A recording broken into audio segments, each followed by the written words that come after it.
Welcome to the KD Club podcast. Today, I am interviewing two inspirational women and I want to find out how they got started in their fashion careers.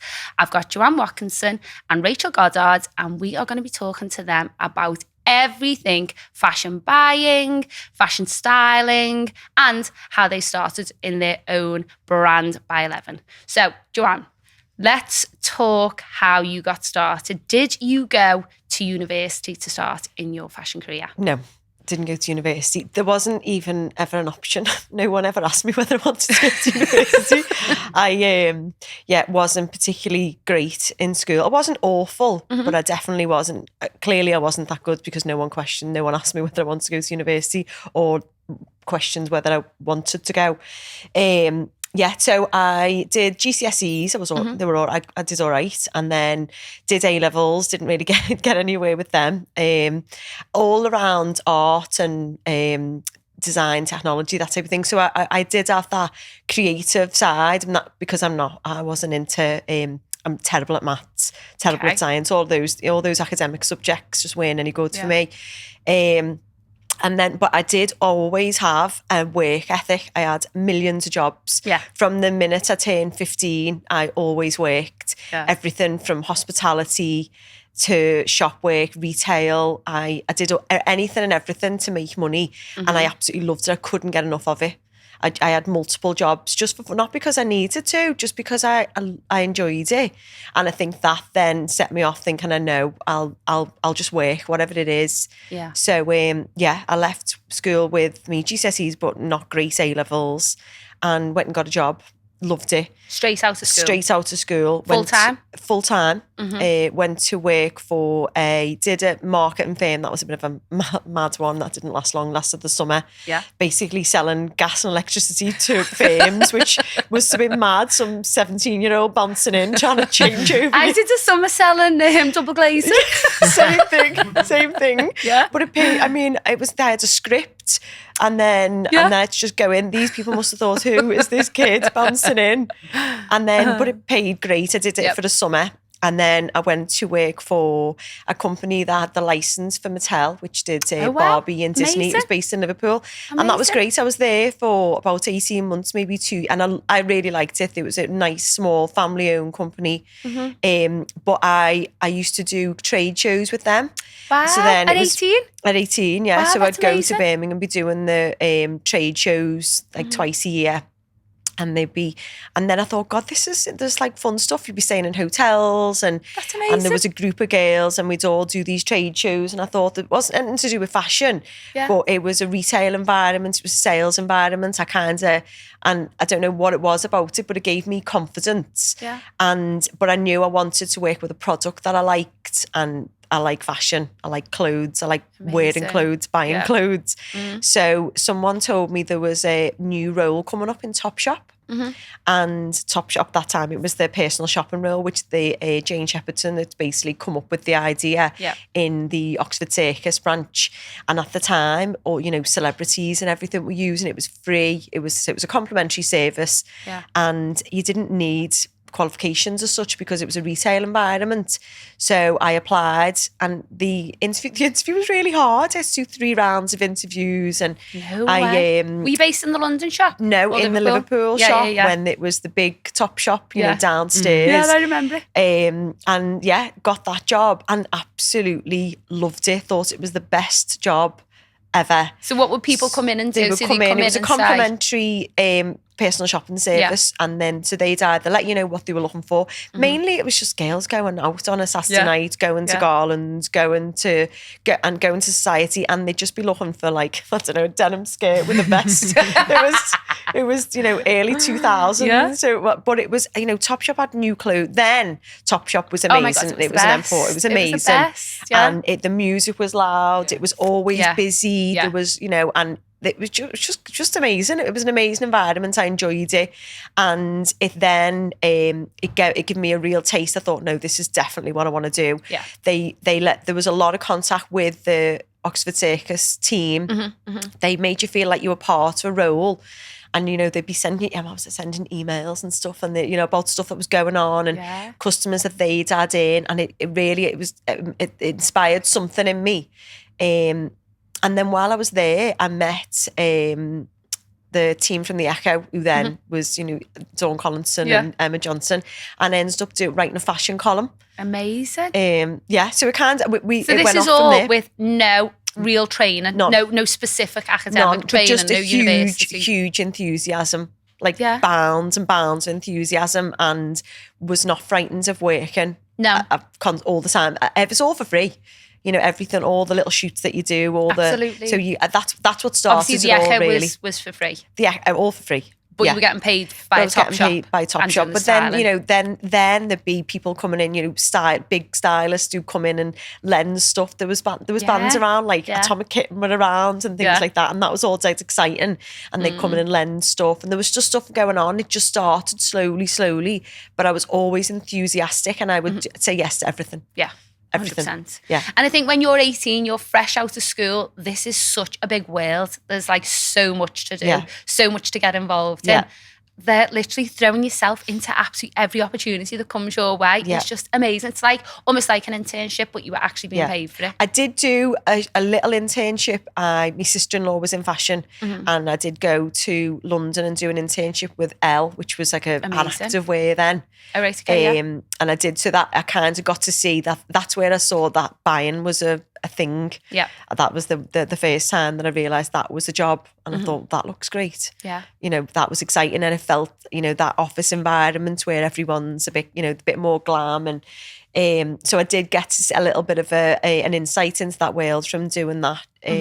For, I don't know, it was only a few weeks, but again for free, interning, and having a cheap butty for your lunch, but not. It was all really exciting then. Yeah, absolutely. But I knew because I'd had loads of jobs before. I kind of knew what I didn't want to do. I knew I didn't want to be in an office. I'd done a short stint in an office where you're doing admin work, and I knew it was the way. I think they asked me to leave because I was on the phone all the time to me.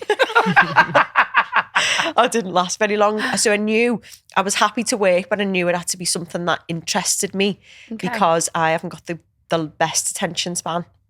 So obviously from Topshop, and then you've got the Echo. The Echo, obviously, that writing the column, that was for you. Still do it. Still do it. Not for the Echo, but for Reach Group. Yeah. You know what I mean? That's amazing. But then how did that take you? So where's the gap between there and then obviously working with the founder at My Wardrobe? So there was a boutique opening in Liverpool, and the owner, the then due to be owner, came in for an appointment for his girlfriend, and he wanted some clothes for her, and we just got talking.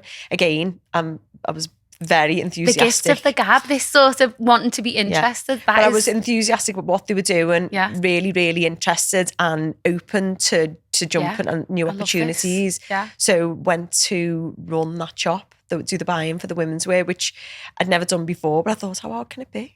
Love that. Yeah, absolutely. Yeah. What did you, so when you took this leap into women's wear buying, so lots of young people that I speak to, they say, I want to be a fashion buyer, I want to be a fashion stylist.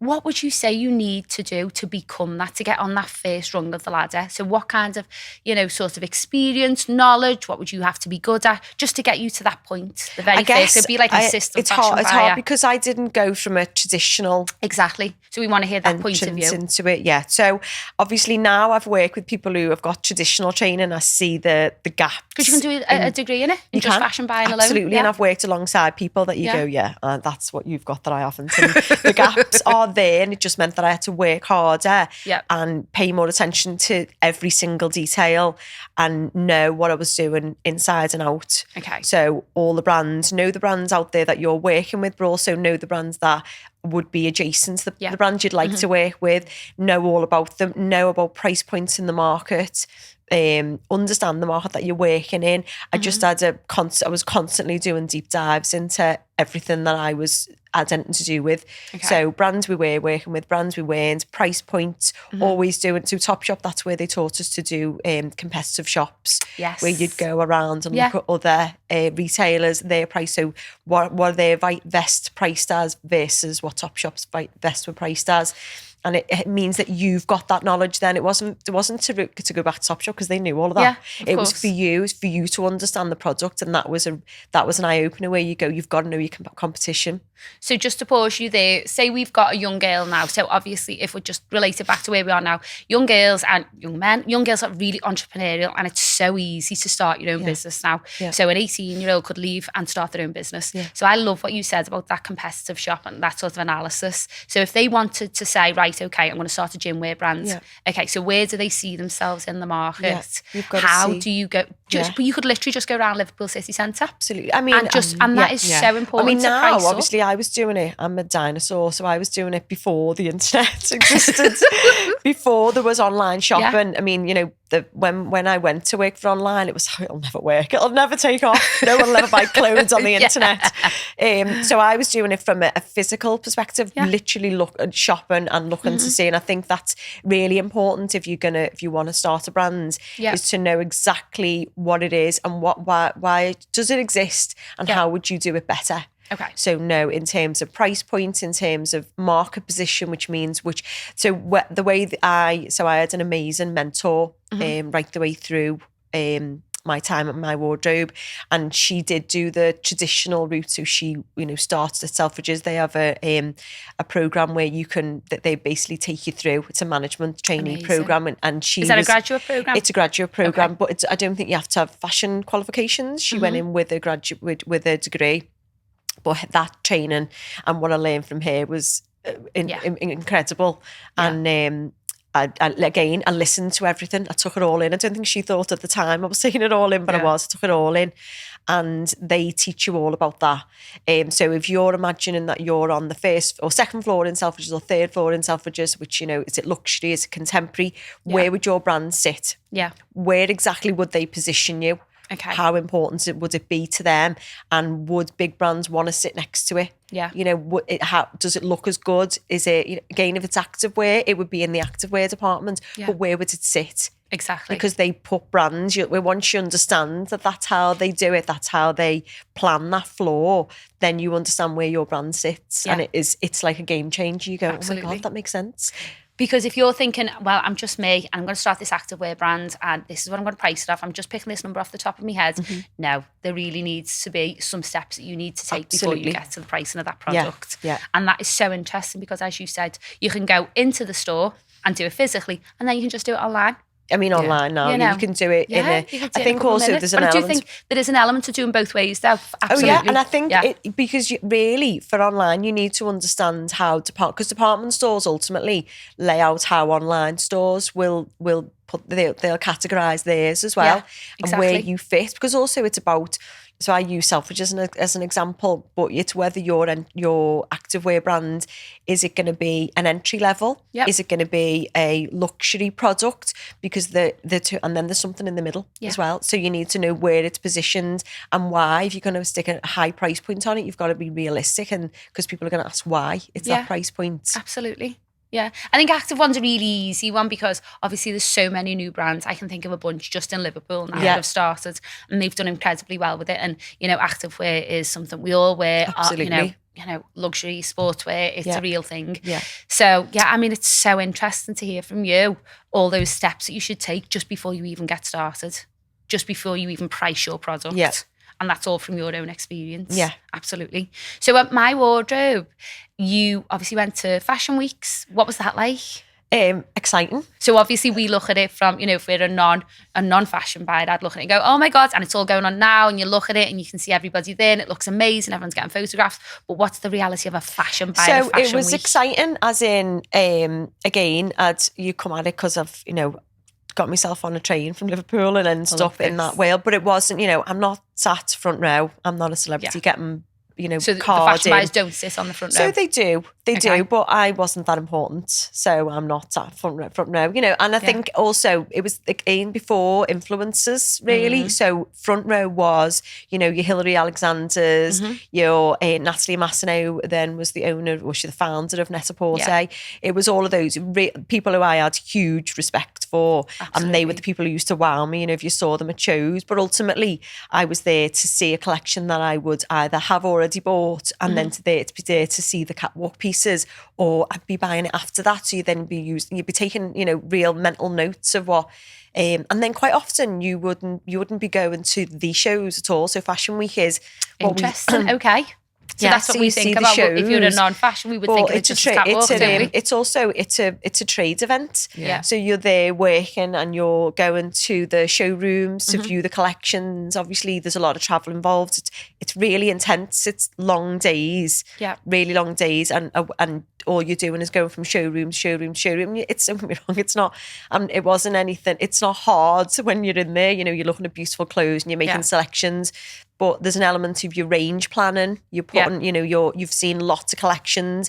You don't want to end up with 60 black dresses that all look the same. So you've got to have consideration within that. And so, it's exciting. And those bits are nicer, but they were few and far between. Okay. The glam bit. There was bits of it, and I'm very grateful that I did get to do it and see it, but it wasn't all the time. The majority of the time was in showrooms working with the brands. So if you're thinking about this, so I'm a buyer, are we looking at spreadsheets? Is it real sort of like the nitty gritty of pricing? So we look at beautiful clothes, but then really if you take it back, the reality of the fashion and merchandising goes hand in hand. Yeah. So you have your merchandisers who are they're the mathematicians, and they also give you the ground rules of how much you can spend, and then it's broken down by category. Depending on what you're buying, depending on the brands that you're looking at.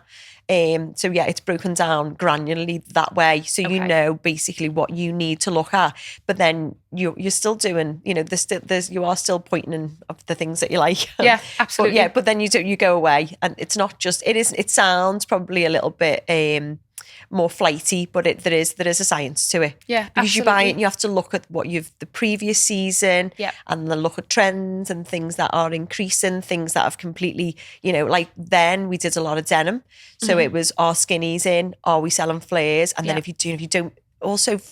Trends used to fly in, you didn't see them coming. So that's a lot. You've got to spend a lot of time figuring out and watching what people are wearing, especially influential people, because they're always ahead of the game, and making sure that is in your range, because woe betide when press day comes along and they go, so what flares have you got? And you're like, not one pair. Skinnies.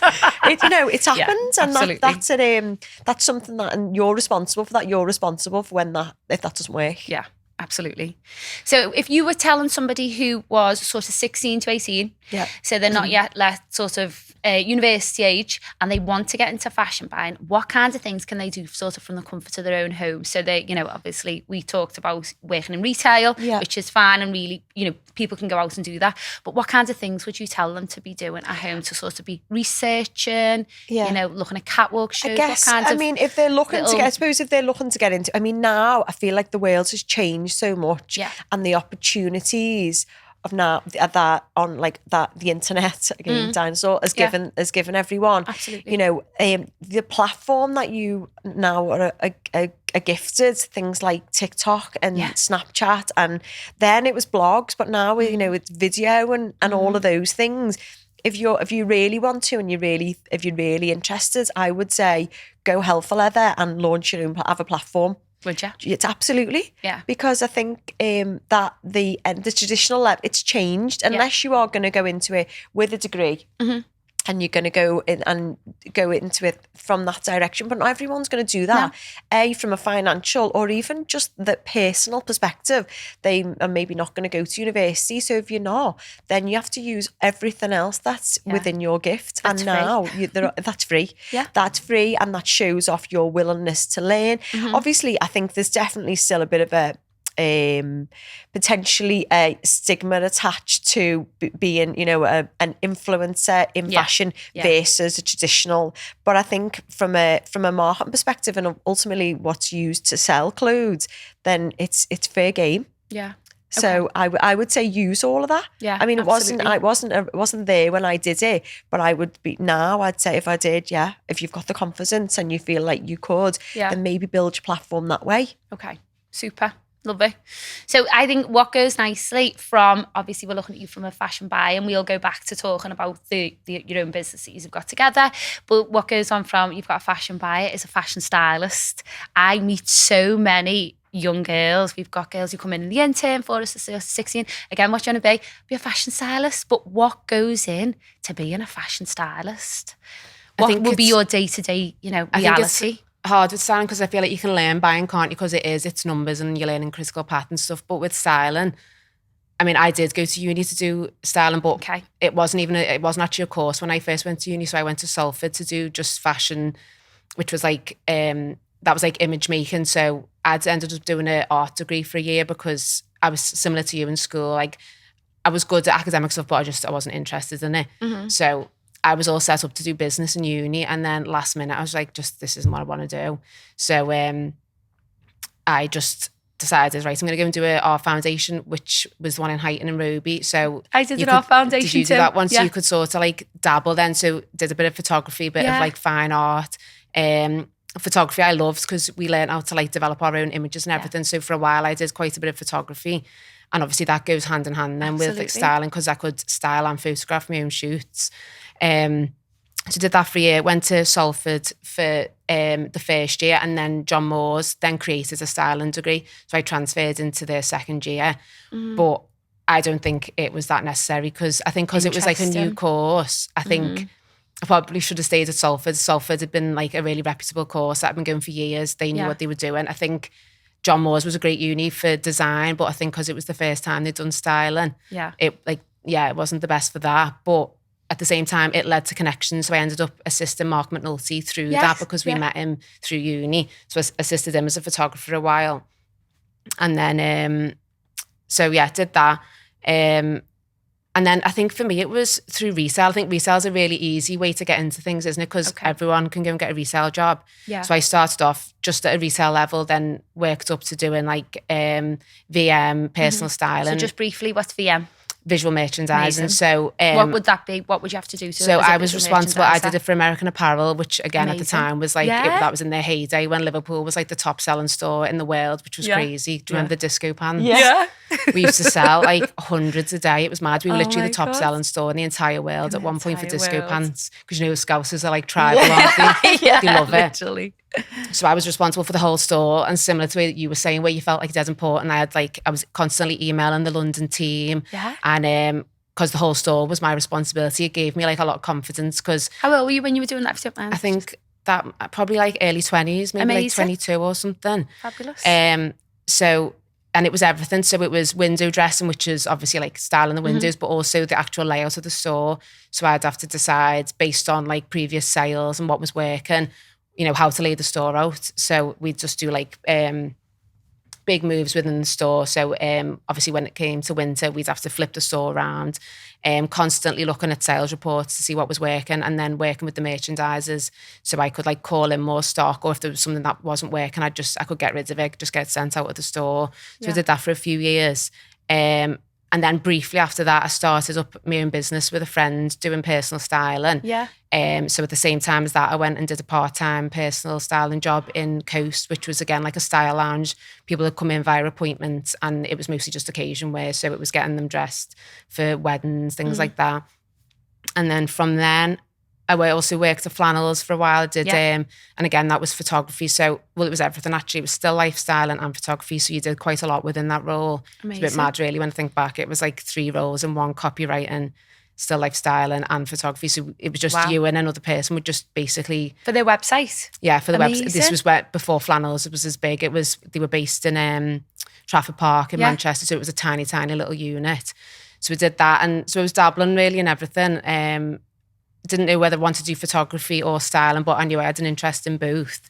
So I was assisting Mark doing photography. I'd also started assistant stylist, which again, I think is really important. Okay. You've got to go out there and assist and do internships. I'd done an internship in buying for Jaeger for a month, which I loved. Yeah. Which was slightly different because obviously Joe was buying for like a department. So you were going out and actually looking at the shows. Mine was more at that level where because it was obviously their own range, so dealing with like the suppliers in China, phoning up, getting button samples, just things like that. I would have preferred to do what you were doing, definitely. If I was going to go into buying, I think it would have been more interesting. But again, I mean, It is. It's a lot of like numbers and spreadsheets. It's a very buying though, isn't it? You've got two completely different stories. So fashion buyer, people think of fashion buyer as just a fashion buyer. There's so many different levels within it. Yeah, you could do it for a department store, or you could do it for a brand, which was what I was interning in. And then I was pretty much offered a buyer's admin role, which is like the low, like the entry level point. But by that point, I think I'd decided like London wasn't really for me, and I wanted to like get into styling more. So that's when I came back, started assisting. I used to assist a stylist who worked for the Mirror. I did some work for the Mirror because my sister was a journalist, so she helped me out, got me in there. I think you've just got to assist and also do test shoots on your own, because you'll make contacts with people and you don't know where you'll bump into them again further down the line. So I think just be creative, do your own test shoots, and at least, because at the start you haven't got much to show, have you? Because you've not worked as a stylist. You've got to build a portfolio. Yeah. And it might not be an image that's been in a magazine or been online, but it's showing your creativity, isn't Absolutely. it? So you've produced this photo shoot. It shows what you're capable of. And just it might not be polished. Produce is a thing. Exactly. So a producer photo shoot is not produced like, you've got to work with all those different elements. So you've got to work with a makeup artist, a hairdresser, your model, location. Yeah. As a stylist, you can look at having to cover all those bases. Exactly. And you might be like together. 17 years old and you're throwing it together. But isn't it? Exactly. It shows what you could potentially achieve, when you get to that level. Yeah, so absolutely. I just did loads of that, to be honest, loads and loads of test shoots, loads of shooting my own thing with my own camera, got myself a good camera and just went out there, and then started doing little bits for people where people pay me just to do small shoots, and just built it up and up and up. Yeah. And then met Jo, like we met sort of briefly through I don't know if you remember this, one of my neighbours, I don't know how she knew you. She booked you for personal styling or something. Marie. I can't remember. So this is weird because obviously now we're business partners, but this is going back years and years. I was given Jo's number by my neighbour and we spoke briefly, but we didn't really follow up with anything. But then, like you then, she wasn't ready for me then. And then obviously we ended up working together then in Bury after that. So I think I just built it up over time, and it's like a slog, isn't it? And you've got to just be willing to work for nothing. Yeah, definitely. Be willing to assist people for nothing, but you learn, you're on a shoot and you're in that environment and you learn. And it's the connections that you build exactly. as well. I think you're building that constant portfolio of what you can deliver and what you can push yourself and to start with, you're just going to be steaming a rail and probably getting cups of tea. It's true. That's the true life of a stylist, or dragging dresses, or returning product. Yeah. That is the true life. It's all, that's the day-to-day. It's a really, really intense job. It is. But you might get lucky. Like I did work for the Mirror and I was only interning, but they allowed me to literally like style a shoot and pull looks. So, if they like you and they trust you, you might get to do some interesting stuff. Absolutely. I think, so just a viewpoint of if somebody's thinking at 18, right, okay, I've got the choice to go to university or I've got the choice to go into industry as a stylist, would you say either works, or would you I'd probably say go into the industry first. I just think it's something that you can't really be taught. I think they can set you up with like projects that might like test your creativity, but I think if you can go in and start assisting people and doing it that way from the start, I think I'd do that. You're building a little black book as well, which is ultimately from a kind of creative role, that's what you need, isn't it? You need to build up contacts and people who like it, and you can only really prove it on the job. Even if you go to uni first, you've still got to prove on the job that you can physically do it. You'd be doing your 3 years of university and then you'd be going on to build your back book, which is going to be a little bit longer after that. Yeah, definitely. I think uni's perfect for some things, but I think as a stylist, I would say you don't need it. Yeah, I would agree. Brilliant. I totally agree. So just briefly, now you're together as one and we're on a entrepreneurial journey together. Are you enjoying it? Yeah. Love it. And obviously you work with vintage product as well as your own brand. Yeah. So why the vintage and why not one or the other? Probably personal choice. We both love vintage and both wear, and that's what we realised, that we both had this mutual love of digging for vintage and finding the best pieces, and also it fits with when we discuss this, because this brand it's been a long time in discussion, and then COVID threw it into reality, because would we have ever taken the jump? I don't know, if we were both working. because the risk was too great. It's hard to leave There's a full-time never a job. right To time, But the conversation around vintage was always around, we do this with a sustainable angle. Okay. We do that, which Amazing. obviously second-hand clothes is a very sustainable way to shop. There's so many great things out there that are not, it's just the perspective that you've got when you look at them as to whether it's what we call it, like dead man's clothes. So this comes back to the style and the merchandise and the thing of blood, isn't it? Which is what we were able to do, is, the way you look at vintage clothes, your perspective on them is then whether or not they're any good and whether you can make them look good. So it just added another dimension to what we were doing. It gives us a point of difference, because in lockdown, obviously a lot of like loungewear brands and they did launch, and we did feel like we didn't want to get lost within that. We wanted to make ourselves. We never wanted to be loungewear, but what we were all doing was lounging. So we were all loungewear. Everyone was lounging. So it made sense at the time because there was no outside world. But then when the world opened again, we knew that meant which is a good example of like moving with the times and being a small business, and it is just me and Joe. We can react fast. So okay, things have changed now. So let's not just carry on flogging loungewear. Let's move and let's start introducing like tailoring through vintage. And plus, we're not, neither of us are designers, and we wouldn't proclaim to be. No, not at all. So what that gives us is tailoring without us, because I wouldn't, you're a designer, I don't know how to pattern cut. I wouldn't pretend that I do. So until further down the line where we'd employ someone who would do that on our behalf, which is ultimately what we'll have to happen. It gives us a tailored arm to our business that we wouldn't otherwise have. So that's super clever. So obviously you want to start a fashion brand up. Young people might want to start a fashion brand up. They can't draw, can't sew, have got no access to anybody that can do that, but they can start a full fashion brand doing exactly what, on a similar, having a USP, the vintage, looking at different things that you can buy in. Resell, a girl I know is like rework. Literally doing this. Like it's a girl I used to work with, so I think she's like about 10 years younger than me. And I always saw her as like a little like younger version of myself. And she's basically doing that. She's still in uni. She's built her own brand. She sells vintage. She styles it. She's really quirky. She's got like amazing individual style. And she goes out there and she puts her own shoots together and sells vintage. And she's making it a brand. So she's there's so much amazing vintage out there. There's so much to play with. And also there's an element of things that were made years ago are better quality than anything you can get now. And anything that we could potentially afford to put together as a collection. And we also like the fact that they're one-offs. So obviously all of our vintage is logoed and we brand it up, but it's amazing quality. And we probably wouldn't, some of the jackets that we source as Savile Row jackets. We haven't got a Savile Row tailor. Exactly. No, and then that would be your price point if that was a Savile Row. You made that currently now. You would have to. Could you imagine the price point that you'd have to charge to get your money back as a business owner? So it's not possible. No, it's not possible. But equally, it's really important to have a USP for your business. It now. really and is. I think that's like as a brand new business, if someone's thinking about starting up, it's how can they create that USP? That means your customer's going to come to you and only you. Yeah, because it's okay that a brand like yours exist, but what are you doing that is better?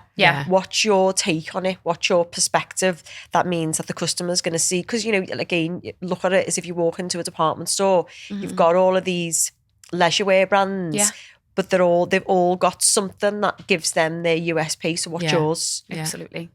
So if you were looking at sort of, obviously young people now, when I've spoken to a lot of young people in the classes and things, they do talk about, they're really, really keen on sustainability. That is so important to them. And I'm delighted about it. So obviously our children, they're going to grow up and they will question where the product was made. And they will say, I'm not going to buy that. I'm going to rework. And I think this is brilliant going forward. Like it's something to be really proud of in this new generation. Obviously, especially because we've had that massive fast fashion generation, who would obviously however many years younger than us. They're just obsessed with wearing things once, aren't they? Throwaway fashion. But I think it's even slightly younger. They're definitely I did a little poll and they were like, it's really important. It's really important to us. And to normalise wearing your clothes, because that's what I think that's my perspective, is that I grew up thinking that you buy something and you wear it and then you wear it again and you might wear it another way. I mean, and you'll laugh, you probably remember this. There was things where you'd personalise it or change it or cut it because it maybe was you would do that, whereas I would never have dreamt of buying something and then never wearing it again. No. Never. No. So it's not, I can't imagine, hopefully that's the way it's going. I definitely think that kids, the younger generation, or my kids, it's second nature to them to be environmentally aware. Absolutely. And anything that you know, would harm the planet, they're aghast at, appalled at. Yeah. And I think once they understand that fast fashion falls into that category, then hopefully they'll like rebel against that as well. Yeah. Okay, super. So we've covered lots of nice things, lots of things that you know, come up in conversations that I'm having with young girls, young women who want to get into fashion. We've covered sort of, you know, fashion buying, fashion styling, university versus not university, different elements. I think the key thing that I would take, and I'm probably exactly like you guys, is I obviously have a mad work ethic. And I think the mad work ethic, that's sort of almost a little bit on the edge of being like, whoa, is key to this, isn't it? Key. It's key to fashion. It is. Yeah. And I think the most important takeaway is to try everything, to take every opportunity, to give it your all, to meet people, to talk to people, to network. Yeah. Don't be a princess either. Yeah, exactly. Do all the job. I mean, even now, take your bins. I'm work. Take your bins out. Don't do any. Yeah, don't ask anyone to do anything. You're not above anything. I mean, even now, when we laugh when you do a job, whether it's one of ours or whether we do a styling job, and people always feel weird, like when you're on your hands and knees and they've got their hands on your head, and I go, I'm tying their shoelaces, and I go, oh, you get used to it. Yeah. And I don't care how big a stylist you are, they must get used to just having, you know, but you can't be princessy about those things. Because if you're humble, people will like it and you will get booked again. Whereas if you show up and you're like, I'm not doing that, get my assistant to do it, they're not going to necessarily want to book you again because you're just not a nice person. Yeah, you need to be the first person there and the last person to leave. Like, what else can I do before I go? Absolutely. Yeah, definitely. If I was not looking at your phone, not being that person that's looking at their phone, checking their phone, seeing what else has got to be, you know, immersed in it and focused. Absolutely. And like, to use a modern, present in it. 100%. Yeah. Be there, 100%. But I think because also the competition is fierce. It is. So you've got to be, it's not that you have to even be more talented or better than anyone else at you know, at that particular, you've just got to be the hardest working. Absolutely. Because that really counts for a lot. Yeah. If there's somebody else there who's going over and above, then you're going to give them the job rather than and also varied, like Rachel said, all of the making sure that what your offer, your personality is, you've got a varied offer. So when you're going into a job interview, for an example, you've got things where you say, oh yeah, I've done this, I've styled this, I volunteered at this, and it means that you're a well-rounded person and you're interesting to be around. And then they think, we could actually trust her with that, she'd be good at that. Because it's all transferable skills, isn't it? Even if it's not necessarily the same route, you can use it, can't you? Use all your experiences. Yeah. If you were to give sort of your younger self, thinking you're about 16, would you give yourself any sort of like advice? What would you say? What would you say that, you know, or what would you say to another 16-year-old thinking about getting started into fashion? Just one piece of advice. Obviously, we touched on the work ethic. Just one piece of advice. What would it be? Oh, I would say to put yourself out there and make sure you're seen. So write the letters, send the emails, and get the work experience so that you can actually be out there trying it and doing it, because somebody will take a chance on you, because they did on me. Perfect. I'd probably say try a bit of everything and see what you want to do, because you might know you want to work in fashion, but you might know not like which avenue you actually want to go down. So if possible, try and dabble in everything and then sort of hone in on what you love the most out of that. Totally agree. And I think that will benefit you going for jobs, going for internships. Yeah, because you will have picked up the skills. Exactly. You have, because fashion is so broad, it covers a million different things. And if you've tried a couple of them, then you've got different skills to bring to the table. You're not always sure at that age what you want to do, but if you know it's fashion, just take a year or two just to sort of hone in on what do I really want to do. Because also the biggest thing is when you go and get a job in fashion and you think, I didn't even know your job existed. Yeah, and if you're in school, I mean, the job titles, the descriptions of things, I think I was told to go and be a data entry person. I think, you know, and it printed out in the careers advice. I think that's what they told me to do. And they were, you know, if you weren't a nurse, which I was never going to have the qualification to be, but there's jobs out there that you don't even know existed that could be the job of your dreams. Yeah, you were made for that job. Yeah, I love it. Perfect. Thank you so much for being my first guest on the KD Club podcast. Thank you for having us.